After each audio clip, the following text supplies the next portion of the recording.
एक समय की बात है। एक घने जंगल में अनेक जानवर रहते थे। यह जंगल बहुत बड़ा था और उसमें तरह तरह के जानवर रहते थे, जिनमें हाथी, शेर, बंदर, खरगोश, लोमड़ी और अन्य छोटे बड़े जानवर शामिल थे। ये जानवर अपने अपने काम में व्यस्त रहते थे और कभी एक दूसरे से बात नहीं करते थे। सबकी दुनिया अपनी अपनी थी। सभी जानवरों में हाथी सबसे बुद्धिमान और शक्तिशाली माना जाता था। वह जंगल के राजा की तरह था और किसी भी संकट में उसके पास जाना ही समाधान होता था। शेर जंगल का शिकार करने वाला सबसे शक्तिशाली प्राणी था। वह अपनी ताकत और शिकार के कारण डर और सम्मान दोनों कमाता था। खरगोश तो हमेशा से एक साधारण सा जानवर था, लेकिन उसकी बुद्धिमानी और नजदीकी से समस्याओं को समझने की कला उसे बाकी जानवरों से अलग बनाती थी। एक दिन जंगल में एक अजीब सा बदलाव आया। आसमान में काले बादल घेर आए और तेज हवा चलने लगी। जंगल के सारे जानवर डर गए और छिपने की जगह खोजने लगे। इतने में एक बूढ़ी गीदड़, जो काफी समय से जंगल में रहती थी, आई और बोली, यह मौसम कोई साधारण नहीं है।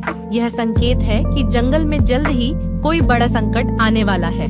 सभी जानवर हैरान थे, परंतु गीदड़ की बातों को नजरअंदाज करने की हिम्मत किसी में नहीं थी। उस दिन के बाद से जंगल में अफरा तफरी का माहौल बन गया। जानवरों में डर और घबराहट फैल गई। हर कोई अपनी जान बचाने के लिए दौड़ने लगा, परंतु उनकी परेशानियों का कोई हल नहीं दिख रहा था। कुछ दिन बाद जंगल में एक नई घटना हुई। जंगल के सबसे बड़े और ताकतवर जानवर शेर ने सबको बताया कि जंगल के राजा का स्वास्थ्य बिगड़ गया है।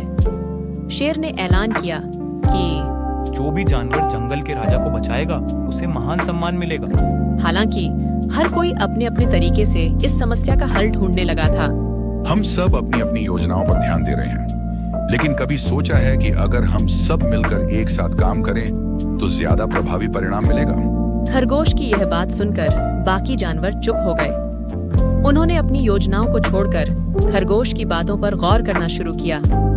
खरगोश ने कहा, सभी जानवरों को खरगोश की बात सही लगी। अब उन्होंने अपनी शक्ति और बुद्धि का संयोजन करने का निर्णय लिया। हाथी ने अपनी ताकत से रास्ते को साफ किया। शेर ने तेज रफ्तार से रक्षात्मक तरीके से स्थिति पर नजर रखी। बंदर ने आसपास के पेड़ों से संदेश भेजने का काम किया। मुझे यह सिखाया कि केवल ताकत से नहीं, बल्कि समझ, संयम और एकता से बड़ी समस्या का दिन से जंगल में एक नया युग शुरू हुआ। सभी जानवरों ने समझ लिया कि वे सब अलग अलग हैं, लेकिन उनके पास एकता की शक्ति है जो उन्हें किसी भी संकट से उबार सकती है। उन्होंने यह भी जाना कि सपने केवल शक्ति से नहीं, बल्कि एकता और समझ से पूरे होते हैं।